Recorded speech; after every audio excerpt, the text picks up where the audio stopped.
আজই ডাউনলোড করুন আর এনজয় করুন আপনার পছন্দের শো।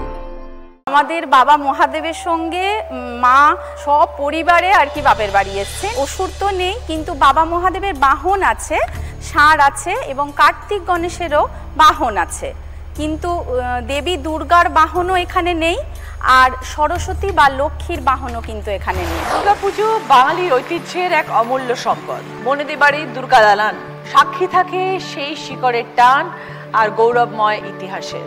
পরিবারের সকলে আজও নিজেদের ঐতিহ্যকে আঁকড়ে ধরে রেখেছে নানান আচার অনুষ্ঠানের। আজকের পর্বে চার বিখ্যাত বনেদি বাড়ির দিদিরা এই মঞ্চে উপস্থিত।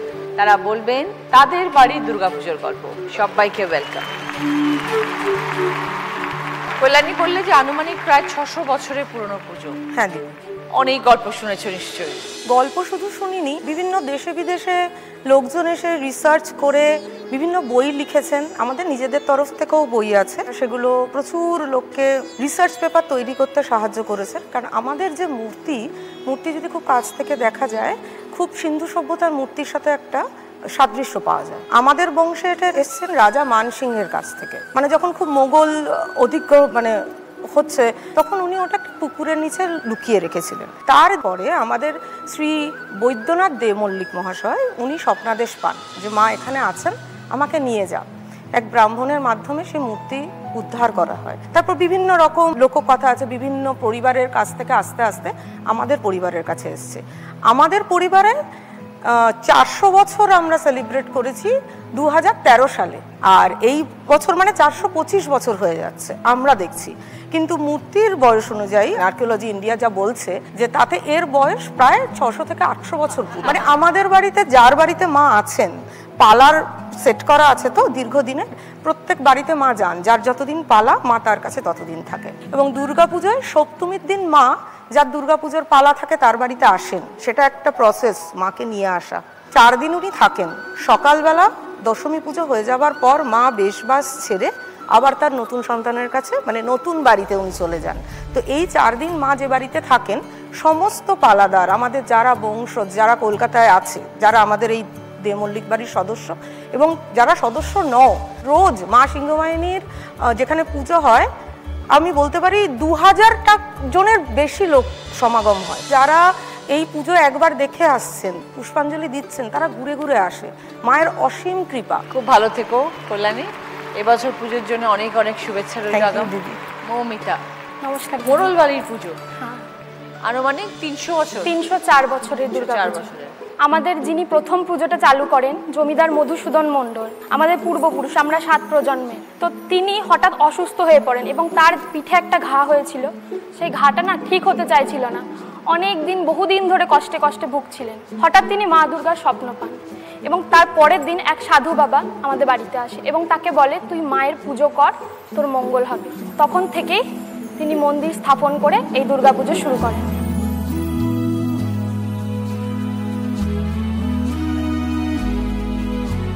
অনেক বছর হয়, অনেক বছর পর যখন তিনি মারা যায়, তার কোনো বংশধর ছিল না।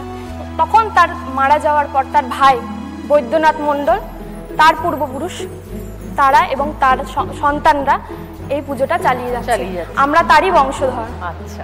রথের দিন আমাদের মাটি পড়ে এবং বংশ পরম্পরায় যিনি ঠাকুর বানান তিনি বানিয়ে আসছেন। আর আমাদের এই পুজোর নিয়ম বৈষ্ণব মতে হয়। এই পুজো অষ্টমীতে যখন সন্ধি হতো, আগেকার মানে জমিদারি প্রথা অনুযায়ী বন্ধুকে গুলি ছোড়া হতো, সেই আওয়াজে আমাদের মাসকলাইয়ের যে বলি সেটা হতো। আর দশমীর দিন আমাদের যে বাজার দর নিয়ন্ত্রণ, সেটা তখনকার যুগে আমাদের যে পূর্বপুরুষ ছিলেন মধুসূদন মণ্ডল বা বৈদ্যনাথ মণ্ডল, তারা ঠিক করতেন যে রামপুরহাটে কি দামে জিনিসপত্র বিক্রি হবে এবং সেই প্রথা অনুযায়ী এখনও সেই জিনিস চলে আসে। সেই দামে হয়তো বিক্রি হয় না, কিন্তু নিয়মটা পালন হয়। আমাদের বাবা, দাদা, কাকা, জেঠু, জেঠিমারা সবাই যায় এবং একটা কাগজপত্রের লিস্ট তৈরি হয় এবং সেই সিঁদুর, আলতা, চাল নিয়ে সেই জিনিসটা তৈরি হয় এবং সেটা গোটা রামপুরহাটবাসী দেখতে আসেন এবং যার যার দরকার সেটা তারা নিয়ে যায়। এবং তারপর তারা যখন বাড়ি আসে, তারপর আমাদের মণ্ডপ থেকে মা দুর্গা বেরোয় এবং এখনো অবধি কাঁধে করে ঠাকুর বিসর্জন করা হয়। খুব ভালো থেকো মৌমিতা, পুজোর অনেক শুভেচ্ছা রইল তোমাকে। ধন্যবাদ, আপনাকেও অনেক শুভেচ্ছা। দেবব্রতী, বর্ষল জমিদার বাড়ি, হ্যাঁ 250 বছরের পুরনো পুজো। 250 বছর। এটা আসলে একটু ব্যাখ্যা করে বলি। আমাদের একেবারে লেখা বই থেকে যেটা পাওয়া যায় সেটা হচ্ছে 1235 বঙ্গাব্দ।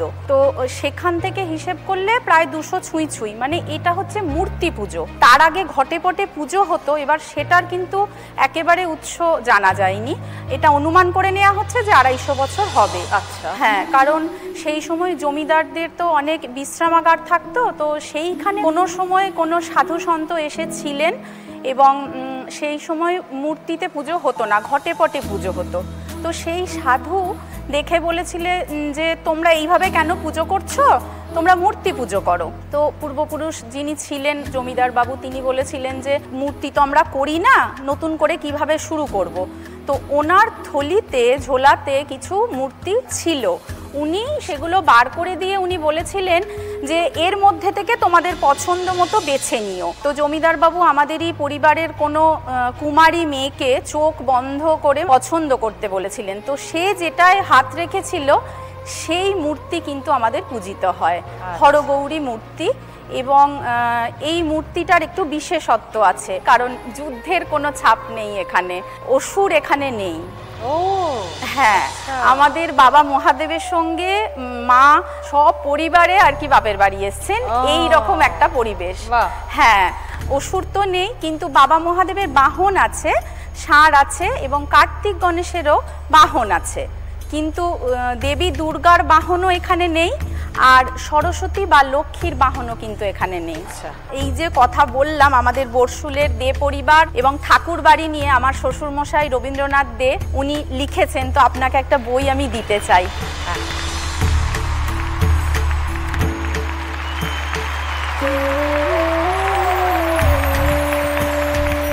Thank you.